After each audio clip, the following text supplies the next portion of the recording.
Já está disponível o livro As Doutrinas do Inferno e Suas Manipulações Dentro das Igrejas. Adquira hoje mesmo.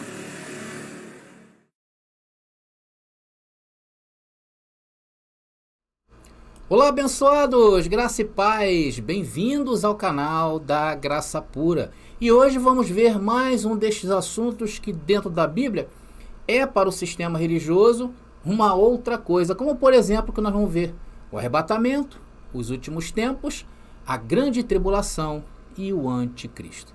Tá bom? Mas antes disso eu queria convocar todos vocês que têm se interessado por nossos temas, que têm acompanhado as nossas mensagens, se inscreva hoje mesmo. Não perca tempo, meu querido. Se inscreva, deixe seu like. Se você quiser que o YouTube te avise, toque o sininho, comentem à vontade e, claro, se você amar, compartilhe nos canais aí ou nas redes sociais que vocês pertencem, tá bom? Meus queridos, então vamos ao tema de hoje.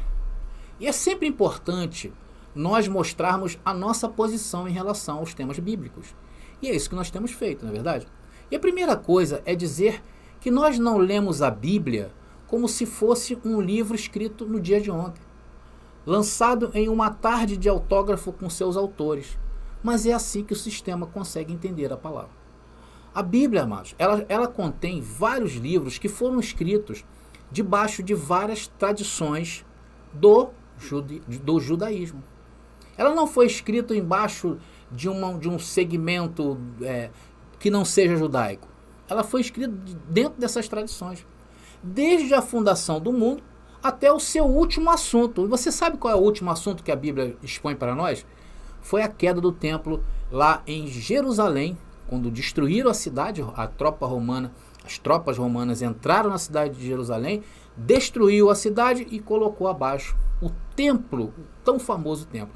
Por isso que nós estamos sempre batendo nessa tecla da derrubada do templo. Por quê? Porque é um tema vital, um tema de uma importância, de uma suma importância.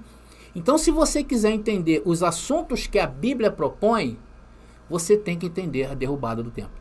E esse é um dos assuntos que nós vamos ver nessa mensagem. Meus queridos, é por isso que eu falo, vem para a graça que eu te ensino.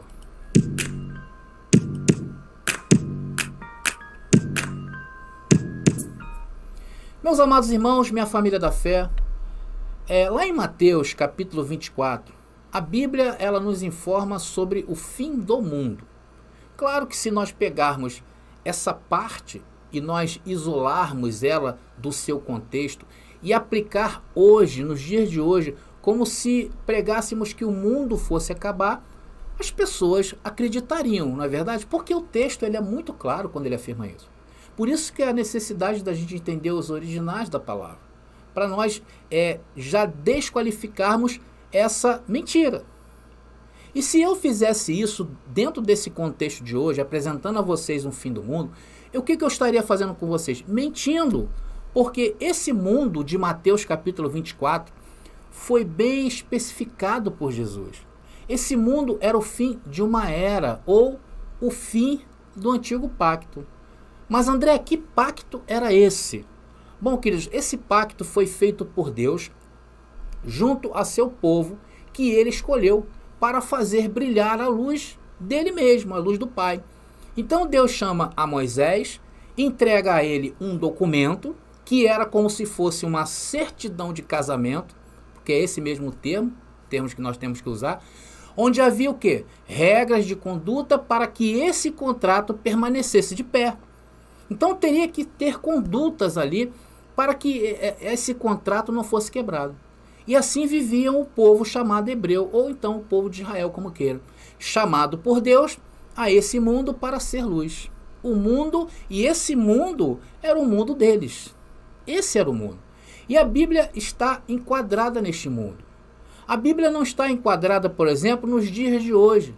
A Bíblia não está enquadrada, por exemplo, na atmosfera de qualquer país do mundo. Não, ela é um contexto judaico. Então, abençoado, nos dias de hoje, eu poderia aqui forçar textos e forçando vocês para entenderem ou acreditarem que o mundo da Bíblia é o mundo de hoje também. Sendo que se eu fizesse isso, eu estaria mais uma vez mentindo para vocês. Então, o que Jesus está dizendo no capítulo 4, no capítulo 24 de Mateus, seria o resultado dessa quebra de contrato, de casamento, né? Ou seja, esse casório teve um tempo de duração. E esse casório, essa relação de Deus com Israel era um mundo de Israel. E esse mundo estava chegando ao fim. Esse casório estava chegando ao fim. Porque houve um divórcio, houve quebra de contrato. E esse divórcio foi o causador do final daquela que seria por Deus o quê? O Israel bíblico. Por isso que Jesus aqui diz o final de uma era, o final de um pacto, e não o fim do universo. Não é isso que Jesus quis dizer em Mateus capítulo 24, quando os discípulos perguntaram sobre o final dos tempos. Então, a destruição do templo judeu, que ocorreu por volta ali do ano 70, tá? Tito, né, por Tito e o exército romano, foi o ato final de Deus para marcar essa transição do antigo para o novo de Deus. E essa transição se deu no período que compreendeu o quê? Da morte de Messias, do Messias, da sua ressurreição e ascensão ao céu, passando pela descida do Espírito Santo e a derrubada do templo. Foram 40 anos, o tempo de uma geração que Jesus falou que todas aquelas coisas de Mateus capítulo 24 iria acontecer. Então, e onde aconteceram todos esses assuntos que a nossa mensagem está abordando. Naqueles dias da primeira era do cristianismo, ele ainda era considerado uma seita judaica, né? O cristianismo era considerado uma seita judaica. E muitos dos cristãos convertidos ao Messias ainda iam ao templo. Então lá os cristãos se misturavam com os irmãos judeus para tentar trazer o evangelho, primeiro as ovelhas perdidas de Israel, antes dos apóstolos começarem a espalhá-la aos gentios. Porque primeiro Jesus comissionou os seus discípulos, depois Jesus chamou Paulo para ir e espalhar as boas novas aos gentios. Aos judeus, aos gentios a reconciliação, e aos judeus haveria a necessidade do arrependimento. Então os primeiros a receberem o evangelho nesse momento de transição foram os judeus, depois os gentios. Irmãos, e era notório que havia algo desaparecendo naqueles dias, como uma glória decadente do antigo ministério. E o crescimento do novo de Deus, nesse momento de transição, desses 40 anos, que eu chamo de 40 anos de purificação, que também foi o primeiro período em que Israel foi salvo do Egito, passado pela peneira do deserto para entrar na terra prometida. Esses 40 anos agora também é uma referência também a uma purificação. Por isso que Paulo, escrevendo lá aos Coríntios, na segunda carta dele, no capítulo 3, para ser mais preciso, depois vocês leiam o capítulo todo, tá bom? Então ele chama os irmãos daqueles dias de quê? De cartas vivas, que foram escritas por Deus e não em tábuas. Então ali você já sente, se você ler o capítulo 3 de 2 Coríntios, você vai entender disso que eu estou falando. Estava sendo desvanecido um tempo e estava entrando um novo tempo. E isso era o quê? Quando Paulo citou as cartas escritas por Deus, que seriam as pessoas, ele estava fazendo uma alusão clara a quem? A lei de Moisés.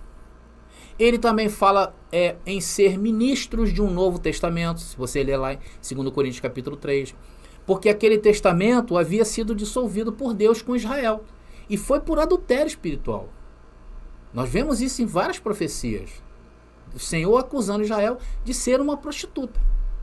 Depois Paulo diz que se o ministério da morte, olha o vocabulário que ele usava para se referir à lei, ministério da morte. Então esse ministério, se esse ministério da morte foi glorioso, imagina o ministério da justiça, apontando para um futuro. E ele também, Paulo escreve também em Hebreus, capítulo 8, versículo 13, depois abençoado, vocês leiam, 2 Coríntios capítulo 3, mas vamos ao texto aqui de Hebreus capítulo 8, versículo 3. Diz ali: dizendo nova aliança envelheceu. Dizendo nova aliança envelheceu a primeira. Não dá o sentido totalmente de algo novo no ar e algo que estava acabando? Ora, o que foi tornado velho se envelhece e perto está de acabar. E neste tempo, Deus estava separando o quê? O joio do trigo. Por isso que eu falei que era um tempo de purificação. Por isso que havia essa mistura de judaísmo com o cristianismo naqueles primeiros séculos, na primeira era cristã. Então, aqui o que estava acontecendo era uma transferência do nacional, que era de um povo só, Israel, e passaria para o povo internacional de Deus, né? É como se Deus abrisse ali as portas para algo que nunca tinha acontecido, porque estava tudo resumido somente a um povo. E quando chegou esses dias, estava se anunciando algo que além dos portões e muros de Jerusalém. É isso que diz o texto. Então esse processo de mudança dos pactos foi o período de 40 anos entre a ascensão de Cristo e a destruição do templo. A separação final de Deus. Tudo isso dentro da geração daqueles dias que conheciam Jesus e os apóstolos. Então, o templo era a referência física no Antigo Testamento da presença de Deus sobre a terra, no meio do seu povo. Ele, o templo, era o próprio ponto de referência de Jerusalém, pois era o foco do sacrifício sacerdotal dos pecados. Era onde o povo iria pedir perdão pelos pecados. Você vê como é que a destruição do templo ela teve todo um simbolismo tremendo? Por isto, meus queridos, que o sistema religioso nunca trouxe evidências sobre esse assunto bíblico, não é verdade? Porque certamente despertaria, né, a curiosidade de muitos sobre tal fato, né? E esse templo aí, ninguém fala sobre isso. Eu mesmo passei 25 anos no sistema religioso e se eu ouvir falar sobre esse assunto tão importante que hoje eu entendo, sinceramente, não me lembro. Se você se lembra aí que já ouviu um estudo sobre o segundo templo ou o templo de Jerusalém sendo derrubado, você deixa nos comentários porque é algo para mim inédito. Tá bom? Eu não lembro. E enquanto essa construção estivesse de pé, não poderia ser derramado o novo vinho de Deus. Por isso que o promotor da justiça, eleito por Deus, chamado de Yahshua, disse isso aqui em Lucas capítulo 5, versículo 36, por causa disso. Olha aí. Diz o texto. E disse-lhes também uma parábola. Ninguém deita um pedaço de uma roupa nova para a coser em roupa velha, pois romperá a nova, e o remendo não condiz com a velha. Então aqui não poderia ficar pedra sobre pedra que não fosse derrubada desse templo. Não poderia, esse pano velho ao qual o Yahshua está se referindo, seria a remoção do pacto de Israel. Estão entendendo? O fim de um mundo. Então ele está dizendo que o fim dos tempos dos judeus chegou. O tempo de uma nação. Agora seriam todos, internacionalmente falando. Por isso que o templo teria que vir abaixo. E no versículo 37, ele fala dessa questão do vinho, né? Eu já trouxe até uma mensagem aqui falando sobre o vinho. Diz ali o texto, e ninguém deita vinho novo em odres velhos. Tá aí. Por quê? Porque esse vinho é algo que o mundo nunca havia antes experimentado. E o que fazem hoje os crentes do mundo todo? Orando para que se construa um novo templo. Eles estão orando. Isso é a prova de sua total desorientação bíblica e descontextualização. E mesmo que eles construam, não terá nenhum valor nem para Deus, nem para o mundo espiritual, nem para nós em graça, né, abençoado? A não ser para um turismo aí, quem gosta de conhecer, espero que façam lá uma coisa bonita. Mas valor espiritual não tem, tá bom? Então a verdade é que ao destruir o templo físico, Deus literalmente aboliu dos judeus o quê? O oferecimento de sacrifícios. E, portanto, finalizou sua inauguração do novo pacto e o sacrifício de uma vez por todas de Cristo. Era como se fosse uma assinatura de Deus sobre tudo aquilo que tinha acontecido no antigo pacto. E no verdadeiro templo de Deus, substituiu o antigo sistema de sacrifício focado no antigo templo. E hoje, o templo de Deus, na verdade, somos nós. E consiste em todos os que receberam essa palavra e está em um processo de reciclagem, e não mais de um povo ou de uma nação, e sim do reino de Deus. Veja o que Paulo escreveu em Efésios capítulo 2, versículo 19 a versículo 22, diz o texto. Assim que já não sois estrangeiros, nem forasteiros, mas concidadãos dos santos e da família de Deus, a família de Deus, edificados sobre o fundamento dos apóstolos e dos profetas, de que Jesus Cristo é a principal pedra de esquina, na qual todo edifício bem ajustado cresce para templo santo do Senhor, no qual também vós juntamente sois edificados para a morada de Deus em espírito. Meus queridos, esse é o porquê da destruição do templo. Então isso é muito importante vocês entenderem isso, porque faz parte do plano pactual de Deus para o seu povo. Ela marca o fim do sistema sacrificial do antigo pacto. Ela restabelece a amizade com Deus, né? Ela desfaz a inimizade quando o templo se rasgou as cortinas e efetuado quando ele veio abaixo. E o novo sacrifício de uma vez por todas foi feito por Cristo, que suplantou o quê? O antigo pacto. Ela marca a substituição da sombra do templo pelo verdadeiro templo, o corpo de Cristo. Ela marca o rompimento final do cristianismo dos judeus apóstatas que rejeitaram aceitar o Messias. Ela marca o estabelecimento final do cristianismo como uma fé separada dessa religião apóstata. Ela marca o decreto final do divórcio de Deus com a Israel infiel e a criação de quê? De novos céus e nova terra, onde o verdadeiro Israel de Deus habita. Sabe onde o verdadeiro Israel de Deus habita? Romanos, capítulo 2, versículo 28 e 29, e assim diz o texto. Porque não é o judeu o que o é exteriormente, nem é circuncisão a que o é exteriormente na carne, mas é judeu o que o é no interior, e circuncisão a que é do coração, no espírito, não na letra, cujo louvor não provém dos homens, mas de Deus. É por isso que nós aqui, queridos, não cerceamos a sua liberdade. Nós entendemos que é na liberdade que você tem, é onde Deus vai te disciplinando. Esse é o reino de Deus. É o Senhor atuando dentro de cada um, desenvolvendo a sua liberdade e sendo luz para o mundo. Então, irmãos, vocês notam que coisa maravilhosa é entender a palavra dentro da própria palavra, não é verdade? Porque torna-se algo mais leve, algo mais puro, não é verdade? Porque nós precisamos entender a palavra, as escrituras, a Bíblia, dentro do templo dela, dentro do tempo dela, e respeitá-la. Às vezes, queridos, eu sinceramente me pergunto, por que nunca fui ensinado sobre esse período da história em minha educação cristã lá no sistema religioso? Eu fico me perguntando, né, por quê? Hoje eu sei o motivo. Porque o que aconteceu a mim, provavelmente acontecerá com vocês. E se vocês estudarem isso diligentemente, vocês vão entender isso que eu estou falando. Vocês vão ter a clareza de tudo isso. Porque o que aconteceu a mim vai acontecer a vocês. E sabe o que eu fiz? Sabe o que eu fiz quando foi me aclarado? Eu abandonei a interpretação ocidental bizarra que aconteceu nos séculos 19 e 20, né, das profecias bíblicas, chamado pré-milenismo, com seu arrebatamento. Isso aconteceu há pouco tempo, o seu arrebatamento, falando sobre a grande tribulação, trazendo para os dias de hoje, falando sobre o anticristo, trazendo para os dias de hoje. Eu vi isso, e o que eu fiz em favor do entendimento da escritura em seu próprio contexto, eu aprendi. Eu abandonei essa interpretação catastrófica de um fim de mundo que nunca vai acontecer.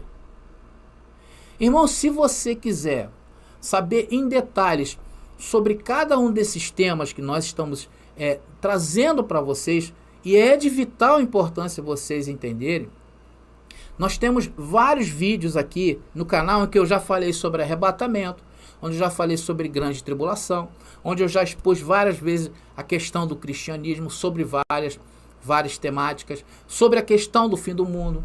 Então nós temos aqui no YouTube recheado de vídeos no nosso canal. Se você quiser também ter mais profundidade, tem também as nossas apostilas que você pode estar se qualificando, meu irmão.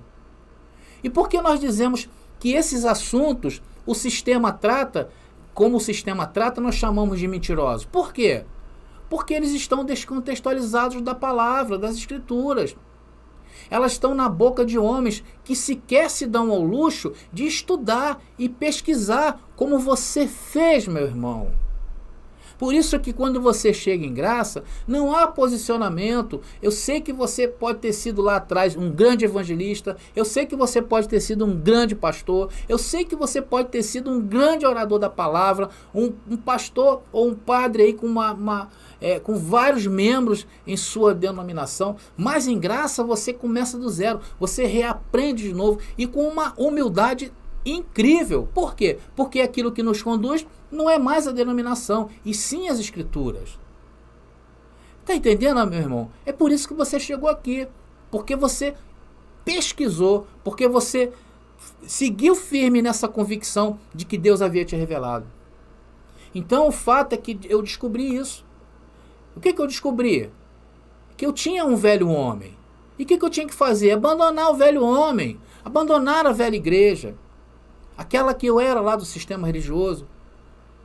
E eu era igual a um judeu do Oriente Médio, vivendo nos dias de hoje, como se fosse no primeiro século. Totalmente descontextualizado, meu irmão. É isso que o sistema faz com você. Ela te torna um judeu do Oriente Médio, vivendo nos dias de hoje como se fosse lá atrás, no primeiro século, esperando as coisas acontecerem, com medo de tudo. É isso que essa doutrina futurista transformou você. E claro, sem entendimento nenhum das figuras do Antigo Testamento. É por isso, meu irmão, que nós estamos oferecendo oportunidades para que você tenha base bíblica ouvindo as nossas mensagens. Tudo o que falamos em nossos estudos aqui no canal. E se qualifique, meu irmão. Isso é a única coisa que nós podemos fazer, é se qualificar, é deixar um legado para a próxima geração, para que a próxima geração não tenha essa contaminação de mente e de espírito dessas doutrinas. Então esses estudos que nós vemos apresentando aqui, eles têm sido guardados a minha vida toda como um tesouro que estava fechado. E hoje eu abri esse tesouro para que você, meu irmão, tenha a mesma experiência que eu tive em minha vida. E conhecer o verdadeiro dono da nossa vida, da sua vida, meu irmão, que é o Senhor. E esse Senhor que nós hoje servimos, Ele quer que a cada dia nós nos renovemos, para que nós possamos experimentar a boa, a perfeita e agradável vontade de Deus, para não sermos mais enganados aí ao rol, ao vento de qualquer doutrina, abençoado? Então, meus queridos, eu vou ficando por aqui em mais uma mensagem aqui do nosso canal. Espero que vocês tenham gostado. Claro que ainda não está pronto, irão entrar outros adereços aqui no nosso novo estúdio, Novo estúdio não, um estúdio antigo, mas repaginado aí, para que a gente possa ter um pouquinho também de visualidade. Você gostou? Deixa o teu comentário aí. Tá bom, querido? Bom, então eu vou ficando por aqui. Graça e paz. E até a nossa próxima mensagem. Você pediu nossos estudos em apostilas? Já chegaram e estão disponíveis. Elas estão divididas em 10 temas com referências, esboços e comentários. Ideal para quem quer ensinar em família, em reuniões ou mesmo para quem deseja abrir um canal no YouTube. Faça contato agora mesmo pelo nosso WhatsApp 21 979 87 46 68 21 979 87 46 68. Nossas apostilas foram feitas para você ensinar com qualidade e harmonia com a palavra.